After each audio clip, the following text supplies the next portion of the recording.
So today we will learn 5 different types of shading techniques, and here I am using 2B first for our shading techniques practice worksheet, and starting with the hatching where we will learn how to do it dark, shadow, midtone, highlights and light.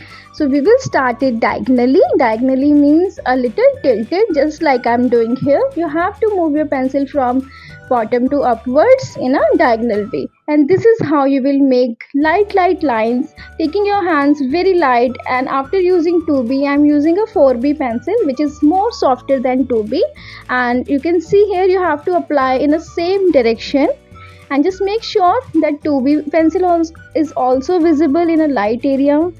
And here I'm using 6B. So lightest area will remain white, highlights will remain a little of 2B, and mid-tones a little of 4B, and the darkest tone should be filled with 6B, and shadow also a little bit. And this is how we will do in a circle. Hatching you can do like this. As you can see, I'm placing my sun in a right upwards place. So keeping the direction of light in your head, again we will apply 4B after 2B in the opposite direction of sun. So after using the 4B, we will use 6B, and with the 6B we will do exactly opposite to the sun, and which is a left side in the bottom.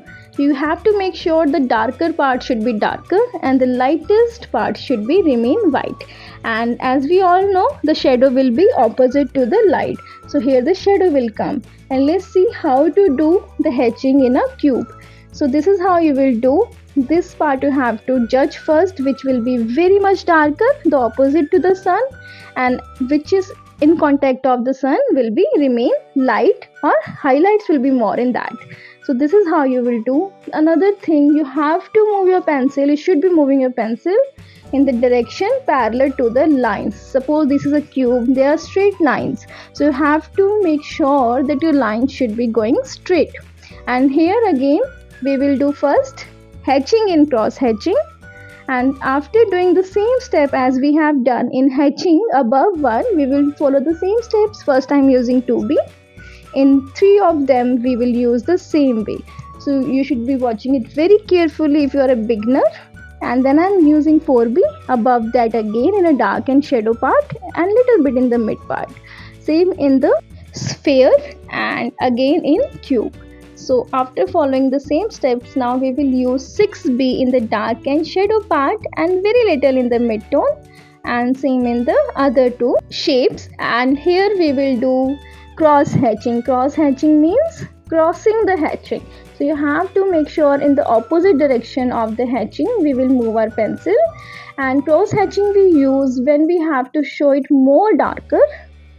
The darker part should be visible as a more darker when we use cross hatching. And make sure you're using the shadow at the right place in both the sphere and the cube.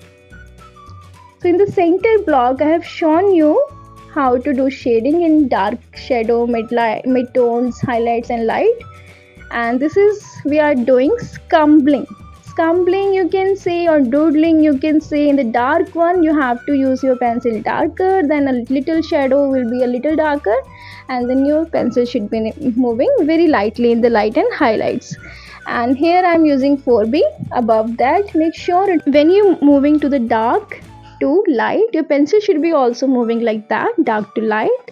And always first we do light with the 2B, and then 4B, and then 6B. We will apply 4B in the darker area and 6B in the darkest area. So you have to practice it, then only you will learn how to do this. So if you want to continue art in your career, it's compulsory for you to learn these techniques. And if you're a student, it will be very useful for you in your career. And this is scumbling. You can use this technique in portraits or making landscape, a lot of things. In the trees it would be useful for you, and you could decide which is your favorite after using these all techniques. You could be professional in this by using only one technique in your all the artworks also.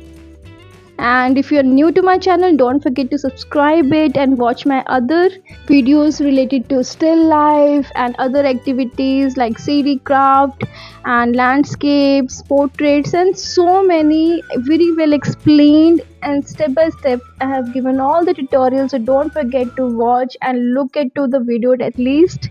And this is, we are doing blending, which is my favorite, which I use in my art whenever I do painting or any sketching. I use this technique. First we use 2B and we try to blend with only pencil.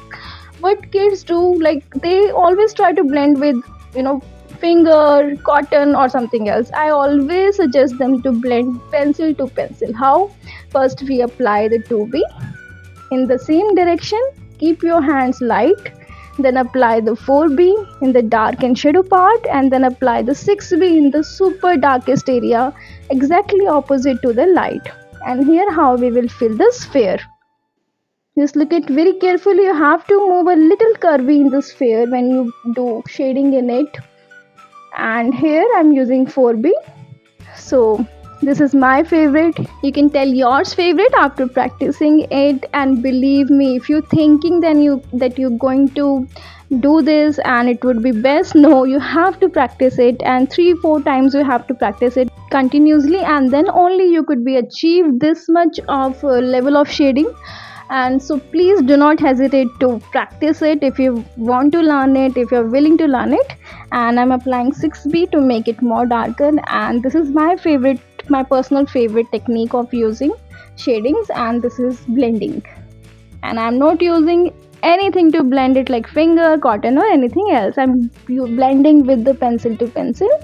And here we will use the same technique in the darkest part. I'm blending my pencil, I'm doing hatching, but I'm blending it with the flow of my hand. So you have to practice it, then only you can achieve this, and this is the only suggestion I could give you. And here I'm using the cross hatching, but look, this is blending. The cross hatching is not visible much. And here I'm using the diagonal lines again darker pencil, 6B, I'm applying this. And shadow part opposite to the sun, or light could be artificial also, but to placing the light is the only purpose that you don't get confused where you're gonna do dark and where you're gonna put light area. And here the stippling, the most time taking technique of art, and it takes a lot of time and patience honestly. And in the dark area you have to make your dots close to each other, and lot of dark dots you have to make, where you have to make it mid-tones, it will be a little apart from each other. And in highlights and light it will be a very little dots you have to make. So dots, stippling, pointillism is also a term, pointillism, and you could say it anything. And here I have written stippling. And 4B you have to apply in the darkest, shadow and mid-tones. So this is the block where you can judge in the darkest area how much darker you have to give, in the shadow part, which is a little bit lighter than the darkness, how much you have to give, and mid-tones should be very light, at least lighter than the darker, and highlights will be very little of shading, and light means exactly white, but it shouldn't be visible line in between highlights or light. So you have to do it very carefully, and it's super time taking. I mean, seriously, you have to be very much patient while doing the stippling. And this is how we can do stippling in a sphere. Darker part will remain in a right hand side bottom side, and as we have put sun in the right above, as I always do because I'm right handed, so I would suggest you can also do the same, but if you are left handed, you could do the sun placement in the left only, left. So it would be helpful for you because your hand is moving always in a right way. I cannot explain that exactly, but when you practice it you will realize it. You could judge yourself. So this is how we're going to put the stippling part in a sphere, same as in cube. Darkest part will be this. I hope that you understood now which part will be darkest in all the cubes, and which is second darkest, which is the side diagonal, and the top one, which is exactly in the contact of the sun, will be the top lightest one. So if you liked my video, if it is useful for you, don't forget to like or share it with your friends so that it could be useful for them also. And I suggest you to watch my other videos also if it's related to your syllabus or your content, or if you're doing art in any way in any class. And keep watching my videos. Thank you everyone, thank you so much for watching it. And this is the stippling part, the most difficult one. And you can use this worksheet also. I'm gonna place this worksheet in the post area. You can check the community part in my channel when you open it, and there you could find the worksheets of this. Or you can see my this video also for the kids, how to shade in different ways, 5 different ways. So thank you everyone for watching it.